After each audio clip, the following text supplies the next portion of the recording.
6A. From 2 to 4 players. Estimated time is 15 minutes. And it's played. We have 5 color cups for players, cards, and a bed.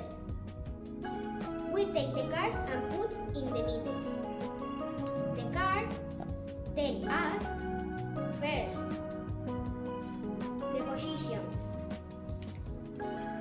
vertically or horizontally. Second, the order of the colors. The first player finish the sequence of the card correctly, touch the bell, and take the card. When finish all cards, the player with most cards wins. I recommend this game. Don't pay attention in class. This all, and remember, jugando se entiende.